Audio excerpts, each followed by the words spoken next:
ನಮಸ್ಕಾರ. ನನ್ನ ಹೆಸರು ಡಾಕ್ಟರ್ ಜಯಶ್ರೀ ಕುಲಕರ್ಣಿ ಅಂತ. ನಾನು ಇಲ್ಲಿ ಶ್ರೀ ಶಂಕರ ಕ್ಯಾನ್ಸರ್ ಹಾಸ್ಪಿಟಲಲ್ಲಿ ಹೆಮೆಟೋಪೆಥಾಲಜಿಸ್ಟ್ ಆಗಿದ್ದೀನಿ. ಪೆಥಾಲಜಿಸ್ಟ್ ಅಂದರೆ ರೋಗಶಾಸ್ತ್ರವನ್ನು ನಾವು ಸ್ಟಡಿ ಮಾಡ್ತೀವಿ. ಅದರಲ್ಲೂ ಹೆಮೆಟೋಪೆಥಾಲಜಿಸ್ಟ್ ಅಂದರೆ ರಕ್ತದಲ್ಲಿರೋ ಕಾಯಿಲೆಗಳು ನಾವು ನಮ್ಮ ಲ್ಯಾಬಲ್ಲಿ ಟೆಸ್ಟ್ ಮಾಡ್ತೀವಿ. ಈಗ ನಾನಿವತ್ತು ನಿಮಗೆ ಬ್ರೀಫ್ಲಿ ಅಂದರೆ ಸಂಕ್ಷಿಪ್ತವಾಗಿ ಹೆಮೆಟೋಪೆಥಾಲಜಿ ಲ್ಯಾಬಲ್ಲಿ ಏನೇನು ಟೆಸ್ಟ್ಗಳು ಮಾಡ್ತೀವಿ, ಅದನ್ನು ಹೇಗೆ ಮಾಡ್ತೀವಿ ಅನ್ನೋದನ್ನು ಸ್ವಲ್ಪ ಬ್ರೀಫಾಗಿ ಹೇಳ್ತೀನಿ. ಸೊ ಕ್ಯಾನ್ಸರ್ ಹಾಸ್ಪಿಟ್ಲಿಗೆ ಬಂದಾಗ ಇಲ್ಲಿ ಬೇರೆ ಬೇರೆ ಥರದ ಕ್ಯಾನ್ಸರ್ ಡಯಾಗ್ನೋಸಿಸ್ಸು ಎಲ್ಲ ಆಗುತ್ತೆ. ಅದರಲ್ಲಿ ಬ್ಲಡ್ ಕ್ಯಾನ್ಸರ್ ಅಂತೀವಿ, ಹೆಮೆಟಾಲಜಿಕಲ್ ಮ್ಯಾಲಿಗ್ನೆನ್ಸಿ ಅಥವಾ ಬ್ಲಡ್ ಕ್ಯಾನ್ಸರ್ ಅನ್ನೋದು ಈ ಕ್ಯಾನ್ಸರು ನಮ್ಮ ಬ್ಲಡ್ಡಲ್ಲಿರೋ ಬೇರೆ ಬೇರೆ ಥರ ಸೆಲ್ಸಿಂದ ಆಗಬಹುದು. ಸೊ ಇದಕ್ಕೇನಾಗುತ್ತೆ ಅಂದರೆ ಮೊದಲು ನೀವು ಡಾಕ್ಟ್ರ್ ಹತ್ರ ಬರ್ತೀರಾ. ಅವರು ನಿಮಗೆ ಫಸ್ಟು ಹಿಸ್ಟ್ರಿ ಕೇಳ್ಕೊತಾರೆ. ಹೇಗೆ ನಿಮಗೆ ಏನು ತೊಂದರೆಗಳಾಗ್ತಾ ಇದೆ, ವೇಟ್ ಲಾಸ್ ಆಗ್ತಾ ಇದೆಯಾ, ಅಥವಾ ಗೆಡ್ಡೆಗಳಿದೆಯಾ, ಅಥವಾ ನಿಮಗೆ ಮೂಳೆಗಳ ನೋವು ಆಗ್ತಾ ಇದೆಯಾ, ಈ ಥರದ್ದು ಬೇರೆ ಬೇರೆ ನಿಮ್ಮ ಕಾಯಿಲೆಗಳು ನೋಡಿ ಅವರು ಒಂದು ಡಯಾಗ್ನೋಸಿಸಿಗಂತ ಬರ್ತಾರೆ. ಆ ಡಯಾಗ್ನೋಸಿಸನ್ನು ಕನ್ಫರ್ಮ್ ಮಾಡೋದಕ್ಕೆ ಖಂಡಿತ ಅಂತ ಮಾಡ್ಕೊಳ್ಳೋಕ್ಕೆ ಕೆಲವು ಟೆಸ್ಟ್ಗಳು ಮಾಡಬೇಕಾಗತ್ತೆ. ಈ ಟೆಸ್ಟ್ಗೋಸ್ಕರ ನೀವು ನೋಡಿದ್ದೀರ, ಯಾವ ಆಸ್ಪತ್ರೆಗೆ ಹೋದರೂ ಒಂದು ಫ್ಲೆಬಾಟಮಿ ಏರಿಯಾ ಅಂತ ಇರುತ್ತೆ, ಸ್ಯಾಂಪಲ್ ಕಲೆಕ್ಷನ್ ಏರಿಯಾ ಅಂತ ಇರುತ್ತೆ. ಅಲ್ಲಿ ನಾವು ಟ್ರೈನ್ಡ್ ಟೆಕ್ನಿಷಿಯನ್ಸ್ನ ನೇಮಿಸಿರ್ತೀವಿ. ಅವರು ಬೇರೆ ಬೇರೆ ಟ್ಯೂಬ್ಸಲ್ಲಿ ನಿಮ್ಮ ಬ್ಲಡ್ ತಗೋತಾರೆ. ಒಂದು ವೇನಿಂದ ಪೂರ್ತಿ ಏಸೆಪ್ಟಿಕ್ ಪ್ರಿಕಾಷನ್ಸ್ ಅಂತೀವಿ, ಅಂದರೆ ಈ ಪ್ರೊಸೀಜರಿಂದ ನಿಮಗೆ ಮತ್ತೆ ಫರ್ದರ್ ಇನ್ಫೆಕ್ಷನ್ ಆಗಬಾರ್ದು ಅಷ್ಟು ಕೇರ್ ತೊಗೊಂಬಿಟ್ಟು ಅವರು ಬ್ಲಡ್ ತಗೋತಾರೆ. ಅದರಲ್ಲೂ ಬೇರೆ ಬೇರೆ ನೀಲಿ ಕಲರ್ ಇರುತ್ತೆ, ಪರ್ಪಲ್ಲು, ಬ್ಲ್ಯಾಕು, ಯೆಲ್ಲೋ, ರೆಡ್, ಬೇರೆ ಬೇರೆ ಕಲರ್ದು ಟ್ಯೂಬ್ಸ್ ಇರುತ್ತೆ. ಈ ಟ್ಯೂಬ್ಸ್ ಏನು ಸ್ಪೆಷಾಲಿಟಿ ಅಂದರೆ ನೀವು ಯಾವ ಟೆಸ್ಟಿಗೆ ಬೇಕು ಆ ಟೆಸ್ಟಿಗೆ ಪರ್ಟಿಕ್ಯುಲರ್ ಆ್ಯಂಟಿಕೋಯಾಗ್ಯುಲೆಂಟ್, ಅಂದರೆ ಬ್ಲಡ್ ತಗೊಂಡ ತಕ್ಷಣ ಹೀಗೆ ಕ್ಲಾಟ್ ಆಗಬಾರ್ದು, ಆವಾಗ ನಾವು ಅನಾಲಿಸಿಸ್ ಮಾಡೋಕ್ಕಾಗಲ್ಲ. ಸೊ ಅದಕ್ಕೆ ಒಂದು ಪದಾರ್ಥ ಹಾಕಿರ್ತಾರೆ, ಆ್ಯಂಟಿಕೋಯಾಗ್ಯುಲೆಂಟ್ ಅಂತೀವಿ. ಅದರಲ್ಲಿ EDTA ಇರ್ಬೋದು, ಸಿಟ್ರೇಟ್, ಬೇರೆ ಬೇರೆ ಥರದ್ದಿರುತ್ತೆ. ಅದರಲ್ಲಿ ನಮ್ಮ ಸ್ಯಾಂಪಲ್ ತಗೊಂಡು ಅದು ಕರೆಕ್ಟ್ ಎಷ್ಟು ಕ್ವಾಂಟಿಟಿ ಬೇಕು ಅಷ್ಟು ತಗೊಂಡು ನಮಗೆ ಲ್ಯಾಬಿಗೆ ಕಳಿಸ್ತಾರೆ. ಈ ಲ್ಯಾಬಿಗೆ ಬಂದಿರೋ ಅಂಥ ಸ್ಯಾಂಪಲ್ ಫರ್ದರ್ ನಾವು ಅದನ್ನು ಬೇರೆ ಬೇರೆ ಇನ್ಸ್ಟ್ರೂಮೆಂಟ್ಸಲ್ಲಿ ಪ್ರೊಸೆಸ್ ಮಾಡ್ತೀವಿ. ಈಗ ಅದು ವೆರಿ ಬೇಸಿಕ್ ಇನ್ಸ್ಟ್ರೂಮೆಂಟ್ ಅನ್ನೋದು ನಮ್ಮಲ್ಲಿ ಕಂಪ್ಲೀಟ್ ಬ್ಲಡ್ ಕೌಂಟ್ಸ್ ಅಂತೀವಿ. ಅದು ಆ ಟೆಸ್ಟನ್ನು ಮಾಡೋದು ಅಂದರೆ ಏನು, ಈಗ ಬ್ಲಡ್ಡಲ್ಲಿ ರಕ್ತದಲ್ಲಿ 3 ಥರದ ಸೆಲ್ಸ್ ಇರುತ್ತೆ. ರೆಡ್ ಬ್ಲಡ್ ಸೆಲ್ಸು ಅಂದರೆ ಅದು ರೆಡ್ ಕಲರ್ ಇರುತ್ತೆ, ಯಾಕಂದರೆ ಅದರಲ್ಲಿ ಹಿಮೋಗ್ಲೋಬಿನ್ ಇರುತ್ತೆ ಅಂತ. ಅದು ಬಿಟ್ಟರೆ ವೈಟ್ ಬ್ಲಡ್ ಸೆಲ್ಸ್ ಅಂತ ಇರುತ್ತೆ. ಈ ಸೆಲ್ಸ್ ಅಂದರೆ ನಮ್ಮ ಬಾಡಿಗೆ ಡಿಫೆನ್ಸ್ ಕೊಡುವಂಥ ಸೆಲ್ಸು. ಅದರಲ್ಲಿ ಬೇರೆ ಬೇರೆ ಥರದ್ದಿರುತ್ತೆ. ನ್ಯೂಟ್ರೋಫಿಲ್ಸ್ ಅಂತ, ಅದು ಇಮ್ಮಿಡಿಯೇಟ್ ಡಿಫೆನ್ಸ್ಗೆ ಅದು ನ್ಯೂಟ್ರೋಫಿಲ್ಸ್ ಬರುತ್ತೆ. ಲಿಂಫೋಸೈಟ್ಸ್ ಅಂತೀವಿ, ಇದು ಸ್ವಲ್ಪ ನಿಧಾನಕ್ಕೆ ಆದರೆ ಆ್ಯಂಟಿಬಾಡೀಸ್ ಪ್ರೊಡ್ಯೂಸ್ ಮಾಡಿ ನಮ್ಮ ಬಾಡಿನ ಡಿಫೆಂಡ್ ಮಾಡುತ್ತೆ, ಇನ್ಫೆಕ್ಷನ್ಸಿಂದ ಆಗಲಿ ಕ್ಯಾನ್ಸರಿಂದ ಆಗಲಿ. ಅದು ಬಿಟ್ಟರೆ ಮೋನೋಸೈಟ್ಸ್ ಅಂತೀವಿ, ಇಯೋಸಿನೋಫಿಲ್ಸ್ ಅಂತೀವಿ, ಅಂದರೆ ಅಲರ್ಜಿಕ್ ಕಂಡೀಷನ್ಸಲ್ಲಿ ತುಂಬ ಜನಕ್ಕೆ ಅಲರ್ಜಿ ಇರುತ್ತಲ್ಲ, ಅಂಥ ಕಂಡೀಷನ್ಸಲ್ಲಿ ಈ ಇಯೋಸಿನೋಫಿಲ್ಸು ಜಾಸ್ತಿ ಆಗಿರುತ್ತೆ. 5ನೇದು ಬೇಸೋಫಿಲ್ಸ್ ಅಂತೀವಿ. ಈ 2 ಸೆಲ್ ಬಿಟ್ಟು 3ನೇದು ಅಂತಂದರೆ ಪ್ಲೇಟ್ಲೆಟ್ಸ್. ಈಗ ಪ್ಲೇಟ್ಲೆಟ್ಸ್ ಏನಕ್ಕಪ್ಪ ಅಂದರೆ ನಮ್ಮ ಬ್ಲಡ್ ಏನು ಹೀಗೆ ನೀರಿನ ಇದು ಫ್ಲೂಯಿಡ್ ಸ್ಟೇಟ್ ಅಂತೀವಲ್ಲ, ಆ ಥರ ಹರಿಬೇಕಾದ್ರೆ ಬ್ಲಡ್ಡಲ್ಲಿ ಅದು ಕಾನ್ಸ್ಟೆಂಟಾಗಿ ಕ್ಲಾಟ್ ಆಗೋಕ್ಕೆ ಬಿಡಬಾರ್ದು. ಸೊ ಈ ಕ್ವಾಲಿಟಿ ಇರೋದು ಪ್ಲೇಟ್ಲೆಟ್ಸಿಗಿರುತ್ತೆ. ಅದಲ್ಲದೇನೆ ಏನಾದ್ರು ಕಟ್ಟಾದರೆ ತಕ್ಷಣ ಅಲ್ಲಿ ಒಂದು ಕ್ಲಾಟ್ ಆಗಬೇಕು, ಆವಾಗ ಬ್ಲೀಡಿಂಗ್ ನಿಲ್ಲುತ್ತೆ, ಇಲ್ಲಾಂದರೆ it can be very dangerous. So ಈ ಒಂದು ಕ್ವಾಲಿಟಿ ಇರುವಂಥ ಸೆಲ್ಸ್ಗೆ ಪ್ಲೇಟ್ಲೆಟ್ಸ್. ನೀವು ಕೇಳೇ ಇರ್ತೀರ, ಡೆಂಗಿ ಸೀಸನಲ್ಲೆಲ್ಲ ಪ್ಲೇಟ್ಲೆಟ್ಸ್ ಡ್ರಾಪ್ ಆಗಿದೆ, ಪ್ಲೇಟ್ಲೆಟ್ ಟ್ರಾನ್ಸ್ಫ್ಯೂಸ್ ಮಾಡಬೇಕು ಅಂತ. ಆ ಒಂದು ಪರ್ಟಿಕ್ಯುಲರ್ ಸೆಲ್ ಇದು ಪ್ಲೇಟ್ಲೆಟ್. ಸೊ ಈ CBC ಮೆಷಿನಲ್ಲಿ ಏನಾಗುತ್ತೆ ಅಂದರೆ RBC ಆಗಲಿ, WBC ಆಗಲಿ, ಪ್ಲೇಟ್ಲೆಟ್ ಆಗಲಿ, ಈ 3 ಕರೆಕ್ಟಾಗಿ ಎಷ್ಟೆಷ್ಟಿದೆ ಅನ್ನೋದನ್ನು ಈ ಮೆಷಿನಲ್ಲಿ ನಾವು ಕಂಡುಹಿಡಿಬೋದು. ಇದೇನು ಅಡ್ವಾಂಟೇಜು? ಸೊ ಯಾವುದೇ ಒಂದು ಪರ್ಟಿಕ್ಯುಲರ್ ಸೆಲ್ ಆದರೂ ಬಾಡಿನಲ್ಲಿ ಒಂದು ಪರ್ಟಿಕ್ಯುಲರ್ ರೆಫರೆನ್ಸ್ ರೇಂಜಲ್ಲಿ ಇರಬೇಕಲ್ವಾ.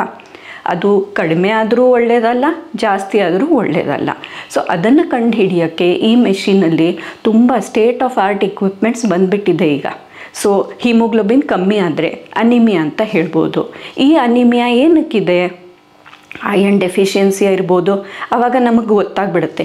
ಈ ಮೆಷಿನಲ್ಲಿ ಒಂದು ಹಿಸ್ಟೋಗ್ರಾಮ್ ಅಂತ ಬರುತ್ತೆ.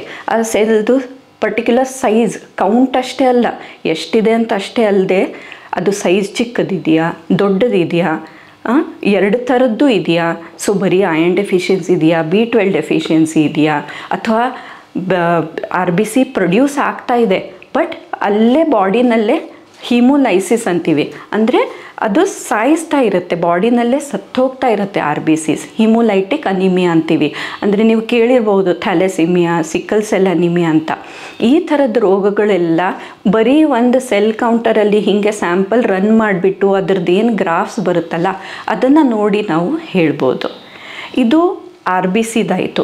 RBC ಕಡಿಮೆ ಆದರೆ ಹೇಗೆ ಅನಿಮಿಯಾ ಅಂತೀವೋ, ಜಾಸ್ತಿ ಆದ್ರೂ ತೊಂದರೆನೇ, ಅದು ಪಾಲಿಸೈಥಿಮಿಯಾ ಅಂತೀವಿ, ಅದು ಒಂದು ಥರದ್ದು ಕ್ಯಾನ್ಸರೇನೆ. ಅದಲ್ದೇನೆ WBCs ಅಂತ ಬಂದಾಗ ನಾನೇನು ನಿಮಗೆ ಡಿಫೆನ್ಸ್ ಅಂತ ಹೇಳಿದ್ನಲ್ಲ, ಈ ಥರದ 5 ಸೆಲ್ಲೂ ಕಡಿಮೆ ಆದರೂ ತೊಂದರೆ, ಜಾಸ್ತಿ ಆದರೂ ತೊಂದರೆ. ಕಡಿಮೆ ಆದರೆ ಇನ್ಫೆಕ್ಷನ್ ಆದಾಗ ನಾವು ಫೈಟ್ ಮಾಡೋಕ್ಕಾಗಲ್ಲ, ಜಾಸ್ತಿ ಆದರೆ ಅದಂತೂ ಒಳ್ಳೆಯದಲ್ವೇ ಅಲ್ಲ. That is what is blood cancer all about. So ಇದರಲ್ಲಿ ಹೇಗೆ ಅಂತಂದರೆ, ಮೆಷೀನಲ್ಲಿ ನಾವು ಈ ಸ್ಯಾಂಪಲ್ನ ರನ್ ಮಾಡಿದ ತಕ್ಷಣ ಅದ್ರ ಒಳಗಡೆಯಿಂದ ಒಂದು ಲೈಟ್ ಹೋಗಿ ಪ್ರತಿ ಒಂದು ಸೆಲ್ಲೂ ಆ ಲೈಟನ್ನು ರಿಫ್ಲೆಕ್ಟ್ ಮಾಡಿಬಿಟ್ಟು ನಮಗೆ ಒಂದು ಡಾಟ್ ಪ್ಲಾಟ್ ಅಂತೀವಿ. ಆ ಡಾಟ್ ಪ್ಲಾಟ್ ಕೊಟ್ಟಾಗ ಈ ಸೆಲ್ ಯಾವುದು, ನ್ಯೂಟ್ರೋಫಿಲ್ಲ, ಲಿಂಫೋಸೈಟ್, ಮೋನೋಸೈಟ್, ಅದು ಬೇರೆ ಬೇರೆ ಏರಿಯಾನಲ್ಲಿ ನಮಗೆ ಈ ಥರ ಗ್ರಾಫ್ಸ್ ಬರುತ್ತೆ. ಅದನ್ನು ನೋಡಿಬಿಟ್ಟು ನಾವು ಒಂದು ಕೌಂಟು ಎಷ್ಟಿದೆ, ನಾರ್ಮಲ್ ಇದೆಯಾ, ಇನ್ಕ್ರೀಸ್ ಆಗಿದೆಯಾ, ಡಿಕ್ರೀಸ್ ಆಗಿದೆಯಾ ಅಂತ ಹೇಳ್ಬೋದು. ಎರಡನೇದಾಗಿ ನಾರ್ಮಲ್ ಮಾರ್ಫಾಲಜಿ ಇದೆಯೋ ಇಲ್ವೋ, ಅದು ಎಷ್ಟು ನ್ಯೂಕ್ಲಿಯಸ್ ಎಷ್ಟು ಗುಂಡಕ್ಕಿರಬೇಕಾ, ಅದು ಗುಂಡಕ್ಕಿದೆಯಾ ಸೊಟ್ಟ ಆಗಿದೆಯಾ, ಅದು ಕೂಡ ಈ ಮೆಷಿನ್ಗಳಲ್ಲಿ ಕಂಡುಬರುತ್ತೆ ನಮಗೆ. ಆಮೇಲೆ ಜಾಸ್ತಿ ಆಗಿದ್ದರೆ ನಾ ಹೇಳಿದ್ನಲ್ಲ ಬ್ಲಡ್ ಕ್ಯಾನ್ಸರ್ ಅಂತ ಅಂತೀವಿ. ಸೊ ಇದು ಯಾವ ಥರದ ಸೆಲ್, ಅದರಲ್ಲೂ ತುಂಬ ಬೇರೆ ಬೇರೆ different types of blood cancers ಇದೆ. ಸೊ ಅದನ್ನು ಯಾವುದು ಅಂತ ಕಂಡುಹಿಡಿಯೋಕ್ಕೆ ಆ CBC ಮೆಷಿನಲ್ಲಿ ನಾವು ಪ್ಲಾಟ್ಸ್ ನೋಡಿಬಿಟ್ಟು ಅದನ್ನು ತಿರ್ಗಾ ಈ ಒಂದು ಬ್ಲಡ್ನ ಡ್ರಾಪ್ನ ಒಂದು ಸ್ಲೈಡ್ ಮೇಲೆ ಹಾಕಿ ಅದನ್ನು ನೀಟಾಗಿ ಸ್ಪ್ರೆಡ್ ಮಾಡಿಬಿಟ್ಟು ಸ್ಟೇನ್ ಮಾಡ್ತೀವಿ. ಈ ಸ್ಟೇನ್ ಮಾಡಿರೋ ಸ್ಲೈಡನ್ನು ನಾವು ಮೈಕ್ರೋಸ್ಕೋಪಲ್ಲಿ ಇಟ್ಬಿಟ್ಟು ನೋಡ್ತೀವಿ. ಯಾಕಂದರೆ ಎಷ್ಟೇ ಮೆಷಿನ್ ಮೇಲೆ ನಾವು ರನ್ ಮಾಡಿ ಚೆನ್ನಾಗಿರೋ ರಿಸಲ್ಟ್ಸ್ ಬಂದರೂ ಕೂಡ human eye is very important. Even ನಾವು ಅದನ್ನು ವ್ಯಾಲಿಡೇಟ್ ಮಾಡಬೇಕು, ಅದು ಹೌದು ಅದು ಕೊಟ್ಟಿರೋದು ಕರೆಕ್ಟಾಗಿದೆ ಅನ್ನೋದು ತುಂಬ ಇಂಪಾರ್ಟೆಂಟ್. ಏನೇ ಆರ್ಟಿಫಿಷಿಯಲ್ ಇಂಟೆಲಿಜೆನ್ಸ್ ಬರ್ತಾ ಇದ್ದರೂ ಕೂಡ even we have to see and validate ಅದು ಏನು ಕೊಟ್ಟಿರೋದು ಕರೆಕ್ಟಾಗಿದೆಯೋ ಇಲ್ವೋ, ಅದರಲ್ಲಿ ಯಾವ ಟೈಪ್ ಆಫ್ ಕ್ಯಾನ್ಸರ್ ಇರಬಹುದು ಅನ್ನೋದು ನಾವು ಸ್ಲೈಡಲ್ಲಿ ಇಟ್ಟು ಮೈಕ್ರೋಸ್ಕೋಪಲ್ಲಿ ನೋಡಿಬಿಟ್ಟು ನಾವು ಅದರದ್ದು ರಿಪೋರ್ಟ್ ಕೊಡ್ತೀವಿ. ಸೊ ಇದು WBCs ಆಯಿತು. ಇನ್ನು ಮೂರನೇದಾಗಿ ಪ್ಲೇಟ್ಲೆಟ್ಸ್ ಅಂತ ಹೇಳಿದ್ನಲ್ಲ, ಅದು ಕೂಡ ಕೌಂಟು. ಈಗ ಏನಾಗುತ್ತೆ, ಪ್ಲೇಟ್ಲೆಟ್ಸ್ ಕಡಿಮೆ ಆಯಿತು ಅಂದ್ಕೊಳ್ಳಿ, ನಮ್ಮ ಬ್ಲಡ್ ಎಲ್ಲಿ ಪ್ರೊಡ್ಯೂಸ್ ಆಗೋದು, ನಮ್ಮ ಮೂಳೆಗಳಲ್ಲಿ ಬೋನ್ ಮ್ಯಾರೋ ಅಂತ ಹೇಳ್ತೀವಿ. ಒಳಗಡೆ ಬೋನ್ ಮ್ಯಾರೋ ಅಂದರೆ ಒಂದು ರಕ್ತ ಪ್ರೊಡ್ಯೂಸ್ ಆಗುವಂಥ ಒಂದು ಫ್ಯಾಕ್ಟ್ರಿ ಇರುತ್ತೆ, ಅಲ್ಲಿಂದ ಪ್ರೊಡ್ಯೂಸ್ ಆಗೋದು. ಯಾವಾಗ ನಮ್ಮ ಬ್ಲಡ್ಡಲ್ಲಿ ಪ್ಲೇಟ್ಲೆಟ್ಸ್ ಕಡಿಮೆ ಆಗುತ್ತೋ ಸ್ಟಿಮ್ಯುಲಸ್ ಹೋಗುತ್ತೆ ಬೋನ್ ಮ್ಯಾರೋಗೆ. ಆ ಬೋನ್ ಮ್ಯಾರೋ ಚೆನ್ನಾಗಿ ಜಾಸ್ತಿ ಪ್ರೊಡಕ್ಷನ್, ನಾರ್ಮಲ್ ಬೋನ್ ಮ್ಯಾರೋ ಇದ್ದರೆ ಪ್ರೊಡಕ್ಷನ್ ಜಾಸ್ತಿ ಮಾಡಿಬಿಡುತ್ತೆ. ಆ ಪ್ರೊಡಕ್ಷನ್ ಜಾಸ್ತಿ ಮಾಡಿದಾಗ ದ ಇಮ್ಮೆಚ್ಯೂರ್ ಪ್ಲೇಟ್ಲೆಟ್ಸ್ ಅದು ಕೂಡ ಬ್ಲಡ್ಡಲ್ಲಿ ಆಚೆ ಬರೋಕ್ಕೆ ಶುರು ಆಗುತ್ತೆ. ಆವಾಗ ಏನಾಗುತ್ತೆ ಅಂತಂದರೆ ದೊಡ್ಡ ದೊಡ್ಡ ಪ್ಲೇಟ್ಲೆಟ್ಸ್ ಆಚೆ ಬರೋಕ್ಕೆ ಶುರು ಆಗುತ್ತೆ. ಇನ್ ರೆಸ್ಪಾನ್ಸ್ ಟು ದಿಸ್ ಥ್ರಾಂಬೋಸೈಟೋಪಿನಿಯಾ ಅಂದರೆ ಪ್ಲೇಟ್ಲೆಟ್ ಕಡಿಮೆ ಆಗಿರುತ್ತಲ್ಲ, ಅದನ್ನು ರೆಸ್ಪಾನ್ಸಲ್ಲಿ ಬಾಡಿ ವಿಲ್ ಸ್ಟಾರ್ಟ್ ಪ್ರೊಡ್ಯೂಸಿಂಗ್ ದೊಡ್ಡ ದೊಡ್ಡ ಪ್ಲೇಟ್ಲೆಟ್ಸ್ ಆಚೆ ಬರುತ್ತೆ. ಅದು ಬಂದಾಗ ಮೆಷಿನಿಗೆ ಅದು ಗೊತ್ತಾಗೋದಿಲ್ಲ ಇದು ಪ್ಲೇಟ್ಲೆಟ್ ಅಂತ, ಸೈಜ್ ನೋಡಿಬಿಟ್ಟು ಅದು RBC ಅಂತ ಹೇಳ್ಬೋದು. ಸೊ ಆ ಥರ ಆದಾಗ ನಾವೇನು ಮಾಡ್ತೀವಿ, ತಿರ್ಗಾ ಅದನ್ನು ಸ್ಮಿಯರ್ ಮಾಡಿ ನೋಡಿ, ಇಲ್ಲ ಇದು RBC ಅಲ್ಲ, ಇದು ನಿಜವಾಗಿಯೂ ಪ್ಲೇಟ್ಲೆಟೇ. ದೊಡ್ಡ ದೊಡ್ಡ ಪ್ಲೇಟ್ಲೆಟ್ ಇರೋದ್ರಿಂದ ಮೆಷಿನಲ್ಲಿ ಸ್ವಲ್ಪ ಕೌಂಟ್ ಕಡಿಮೆ ಬಂದಿರೋ ಚಾನ್ಸ್ ಇರುತ್ತೆ. ಅದನ್ನು ನಾವು ವ್ಯಾಲಿಡೇಟ್ ಮಾಡ್ತೀವಿ, ಅಂದರೆ ಡಾಕ್ಟರ್ಸಿಗೆ ಇನ್ಫಾರ್ಮ್ ಮಾಡ್ತೀವಿ, ಇಲ್ಲಪ್ಪ ಕೌಂಟ್ ಇಷ್ಟು ಬಂದಿದ್ರು ನಾವು ನೋಡಿದ್ದೀವಿ, ಸ್ಮಿಯರ್ ನೋಡಿದ್ದೀವಿ. ಅಥವಾ ಸಮ್ಟೈಮ್ಸ್ ಏನಾಗುತ್ತೆ, ಕೆಲವೊಬ್ಬರಿಗೆ ಪ್ಲೇಟ್ಲೆಟ್ ಕ್ಲಂಪಿಂಗ್ ಅಂದರೆ ಎಲ್ಲ ಒಂದು 10-15 ಪ್ಲೇಟ್ಲೆಟ್ಸ್ ಒಟ್ಟಿಗೆ ಕ್ಲಂಪ್ ಆಗೋ ಚಾನ್ಸ್ ಇದೆ. ಅದ್ರ ಪ್ರಾಪರ್ಟಿನೇ ಅದು ತಾನೇ, ಕ್ಲಾಟ್ ಆಗೋ ಪ್ರಾಪರ್ಟಿ. ಸೊ ಹಾಗಾಗಿ ಈ ಸಣ್ಣ ಸಣ್ಣ ಕ್ಲಂಪ್ಸ್ ಫಾರ್ಮ್ ಮಾಡಿಬಿಟ್ಟು ಮೆಷಿನಿಗೆ ಗೊತ್ತಾಗಲ್ಲ. ಅಥವಾ ಗೊತ್ತಾದ್ರೂ ಸಿಗ್ನಲ್ ಕೊಡುತ್ತೆ ಪ್ಲೇಟ್ಲೆಟ್ ಕ್ಲಂಪ್ಸ್ ಅಂತ. ಆವಾಗ ನಾವು ತಿರ್ಗಾ ಸ್ಮಿಯರ್ ಮಾಡಿ ಸ್ಟೇನ್ ಮಾಡಿ ನೋಡಿಬಿಟ್ಟು ಅದು ಕರೆಕ್ಟಾಗಿ ಕೌಂಟ್ಸ್ ಹೇಳ್ತೀವಿ. ಇದು ಒಂದು ಮೇಜರ್ ಇಕ್ವಿಪ್ಮೆಂಟ್ ಆಯಿತು, which is the basic instrument for us complete blood count. ನೀವು ಯಾವುದೇ ಚಿಕ್ಕ ಲ್ಯಾಬಿಗೆ ಹೋದರೂ ಎಲ್ಲರೂ ಇದನ್ನು ಒಂದು ಇಟ್ಕೊಂಡು ಬಿಟ್ಟಿರ್ತಾರೆ. ಇದಲ್ಲದೇನೆ ಕೋಯಾಗ್ಯುಲೇಷನ್ ಅಂತೀವಿ. ಈಗ ನಾನೇನು ಪ್ಲೇಟ್ಲೆಟ್ಸ್ ನಿಮಗೆ ರಕ್ತನ ಗಟ್ಟಿ ಮಾಡೋದಕ್ಕೆ, ಬ್ಲೀಡಿಂಗ್ ಸ್ಟಾಪ್ ಮಾಡೋದಕ್ಕೆ ಅಂತ ಏನು ಹೇಳಿದ್ನೋ, ಅದಕ್ಕೆ ಪ್ಲೇಟ್ಲೆಟ್ಸ್ ಜೊತೆ ಬೇಕಾದಷ್ಟು ಕ್ಲಾಟಿಂಗ್ ಫ್ಯಾಕ್ಟರ್ಸು ಬೇಕಾಗುತ್ತೆ. ಅದನ್ನೆಲ್ಲ ಮೆಷರ್ ಮಾಡೋಕ್ಕೆ ಒಂದು ಕೋಯಾಗ್ಯುಲೇಷನ್ ಅಂತ ಒಂದು ಮೆಷಿನ್ ಇರುತ್ತೆ. ಸೊ ಎಷ್ಟೊಂದು ಲ್ಯೂಕೆಮಿಯಾಸಲ್ಲಿ ಪ್ಲೇಟ್ಲೆಟ್ ಡ್ರಾಪ್ ಆಗಿ ಇದಾಗುತ್ತೆ, ಇಲ್ಲಾಂದರೆ ಸೆಪ್ಸಿಸ್ ಅಂತೀವಿ, ತುಂಬ ಸಿವಿಯರ್ ಇನ್ಫೆಕ್ಷನ್ ಆದಾಗಲೂ ಪ್ಲೇಟ್ಲೆಟ್ ಡ್ರಾಪ್ ಆಗಿರುತ್ತೆ. ಆಮೇಲೆ ಲಿವರ್ ಪ್ರಾಬ್ಲಮ್ಸ್ ಆದರೆ ಈ ಕೋಯಾಗ್ಯುಲೇಷನ್ ಮೆಕ್ಯಾನಿಸಮ್ ಎಲ್ಲ ಅಬ್ನಾರ್ಮಲ್ ಆಗಿಬಿಡುತ್ತೆ. ಸೊ ಅದನ್ನೆಲ್ಲ ಕಂಡು ಹಿಡಿಯೋದಕ್ಕೆ ನಮ್ಮ ಹತ್ರ ಕೋಯಾಗ್ಯುಲೇಷನ್ ಮೆಷಿನ್ ಇರುತ್ತೆ, ಅದರಲ್ಲಿ ನಾವು ಟೆಸ್ಟ್ ಮಾಡ್ತೀವಿ. ಇದಲ್ದೇನೆ ಬೋನ್ ಮ್ಯಾರೋ ಅಂತ ಇನ್ನೊಂದು ಇಂಪಾರ್ಟೆಂಟ್ ಟೆಸ್ಟ್. ಸೊ ಈಗ ನಾನು ಹೇಳಿದ್ನಲ್ಲ, ರಕ್ತ ಎಲ್ಲಿಂದ ಬರುತ್ತೆ? ಬೋನ್ ಮ್ಯಾರೋ, ಅದು ಫ್ಯಾಕ್ಟ್ರಿ. ಲಾಂಗ್ ಬೋನ್ಸಲ್ಲೆಲ್ಲ ಚೆನ್ನಾಗಿ ಮ್ಯಾರೋ ಬಂದಿರುತ್ತೆ. ಆ ಮ್ಯಾರೋಯಿಂದ ಬ್ಲಡ್ ಸೆಲ್ಸ್ ಎಲ್ಲ ಪ್ರೊಡ್ಯೂಸ್ ಆಗ್ತಾ ಇರುತ್ತೆ. ಆದರೆ ಕ್ಯಾನ್ಸರ್ ಹಾಸ್ಪಿಟಲ್ಗೆ ಬಂದಾಗ ಡಾಕ್ಟರ್ ಯಾವಾಗ ಬ್ಲಡ್ ಕ್ಯಾನ್ಸರ್ ಅಂತ ಒಂದು ಡೌಟ್ ಅವ್ರಿಗೆ ಬರುತ್ತಾ, ಆವಾಗ ಅವ್ರೇನು ಮಾಡ್ತಾರೆ, ಬೋನ್ ಮ್ಯಾರೋನ ತೆಗೆದು ಬಿಡ್ತಾರೆ. ಯೂಶ್ವಲಿ ಬೆನ್ನಲ್ಲಿ ಹಿಂದೆ ಮೂಳೆಯಿಂದ ತೆಕ್ಕೊಳ್ಳೋದು ಅದು. ಆ ಮಟೀರಿಯಲ್ನ ತೆಗೆದು ನಮಗೆ ತಿರ್ಗಾ ಒಂದು ಟ್ಯೂಬಲ್ಲಿ ಕೆಲವು ಸ್ಲೈಡ್ಸಲ್ಲಿ ಎಲ್ಲ ಕೊಡ್ತಾರೆ. ಆ ಬೋನ್ ಮ್ಯಾರೋನ ತಗೊಂಡು ನಾವು ತಿರ್ಗಾ ಬ್ಲಡ್ ಕೌಂಟಿಂಗ್ ಮೆಷಿನಲ್ಲೂ ಹಾಕ್ತೀವಿ, ಪ್ಲಸ್ ಸ್ಲೈಡ್ಸ್ ಮಾಡಿ ಅದರದ್ದು ನಾವು ಮಾರ್ಫಾಲಜಿ ಅಂದರೆ ಏನು, ಯಾವ ಥರದ ಸೆಲ್ಸ್ ಇದೆ, ಯಾವ ಥರದ ಸೆಲ್ಸ್ ಜಾಸ್ತಿ ಆಗಿದೆ, ಯಾವ ಥರದ ಸೆಲ್ಸ್ ಕಡಿಮೆ ಆಗಿದೆ, ಆಮೇಲೆ ಅದು ಕಾಣ್ತಿರೋದು ನಾರ್ಮಲ್ ಇದೆಯೋ ಇಲ್ವೋ. ಈಗ ಒಂದು ಸೆಲ್ ಅಂದರೆ ಏನು, ಒಂದು ನ್ಯೂಕ್ಲಿಯಸ್ ಇರುತ್ತೆ, ಒಂದು ಸುತ್ತಲೂ ಒಂದು ಸೈಟೋಪ್ಲಾಸಮ್ ಅಂತ ಮಟೀರಿಯಲ್ ಇರುತ್ತೆ. ಅದರದ್ದು ಸ್ಟ್ರಕ್ಚರ್ ಸರಿಯಾಗಿದೆಯಾ, ಗುಂಡಕ್ಕಿದೆಯಾ, ದ ಮೆಚ್ಯೂರ್ ಫಾರ್ಮ್ ಇದೆಯಾ, ಇಮ್ಮೆಚ್ಯೂರ್ ಫಾರ್ಮ್ ಇದೆಯಾ.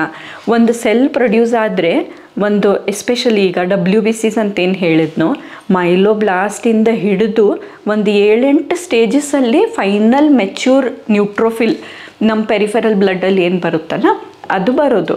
ಸೊ ಈ ಸ್ಟೇಜಸ್ ಕೂಡ ತುಂಬ ಇಮ್ಮೆಚ್ಯೂರ್, ದ ಪೇರೆಂಟ್ಸಲ್ಲಿರೋದು ತುಂಬ ಕಡಿಮೆ ನಂಬರ್ಸಲ್ಲಿರುತ್ತೆ. ಮುಂದೆ ಹೋಗ್ತಾ ಹೋಗ್ತಾ ಫರ್ದರ್ ಸ್ಟೇಜಸ್ ಜಾಸ್ತಿ ಆಗ್ತಾ ಬರುತ್ತೆ. ಸೊ ಆ ಪ್ರಪೋರ್ಷನ್ ಏನಿದೆಯೋ ನಮ್ಮ ಬೋನ್ ಮ್ಯಾರೋನಲ್ಲಿ ಸರಿಗಿದೆಯೋ ಇಲ್ವೋ. ಈಗ RBC ಪ್ರೊಡ್ಯೂಸ್ ಮಾಡುವಂಥದ್ದು ನಾರ್ಮೋಬ್ಲಾಸ್ಟ್ ಅಂತ ಏನು ಅದ್ರ ಪೇರೆಂಟ್ ಸೆಲ್ ಇರುತ್ತೆ, ಅದು ಕರೆಕ್ಟಾಗಿದೆಯಾ, WBCದು ಪೇರೆಂಟ್ ಸೆಲ್ ಏನಿದೆ ಅದು ಕರೆಕ್ಟಾಗಿದೆಯಾ, ನಂಬರ್ಸಲ್ಲೂ ಕರೆಕ್ಟಾಗಿದೆಯಾ, ಅದೇ ಜಾಸ್ತಿ ಆಗಿದೆಯಾ. ಆಗಿದ್ದರೆ ಲ್ಯೂಕೇಮಿಯಾನ ಲಿಂಫೋಮಾ ಅಂದರೆ ನಾ ಹೇಳಿದ್ನಲ್ಲ, ನ್ಯೂಟ್ರೋಫಿಲ್ ಸೀರೀಸ್ ಒಂದು, ಲಿಂಫಾಯ್ಡ್ ಸೀರೀಸ್ ಒಂದು. ಸೊ ಬೇರೆ ಬೇರೆ ಥರ ಬ್ಲಡ್ ಕ್ಯಾನ್ಸರ್ಸ್ ಇರುತ್ತೆ. ಅದನ್ನೆಲ್ಲ ನಾವು ಈ ಬೋನ್ ಮ್ಯಾರೋ ಸ್ಟಡಿನಲ್ಲಿ ಕಂಡುಹಿಡಿಬೋದು. ಅದಲ್ಲದೆ ರೂಟೀನ್ ಸ್ಟೇನಿಂಗ್ ಅಲ್ಲದೆ ಸ್ಪೆಷಲ್ ಸ್ಟೇನಿಂಗ್ ಮಾಡ್ತೀವಿ. ಈಗ ಯಾವ ಥರದ ಲ್ಯೂಕೇಮಿಯಾ, ಮೈಲಾಯ್ಡೋ, ಲಿಂಫಾಯ್ಡೋ ಅನ್ನೋದಕ್ಕೆ ಸ್ಪೆಷಲ್ ಸ್ಟೇನ್ಸ್ ಇರುತ್ತೆ. ಮೈಲೋಪೆರಾಕ್ಸೈಡೇಸ್ ಆಗಲಿ, ಪ್ಯಾಸ್ ಸ್ಟೇನ್ ಅಂತ ಹೇಳ್ತೀವಿ, ಆ ಥರದ್ದೆಲ್ಲ ಮಾಡ್ತೀವಿ. ಇದು ಏನಂತಂದರೆ ಸಣ್ಣ ಸಣ್ಣ ಲ್ಯಾಬ್ಸಲ್ಲೂ ಮಾಡುವಂಥ ಟೆಸ್ಟ್.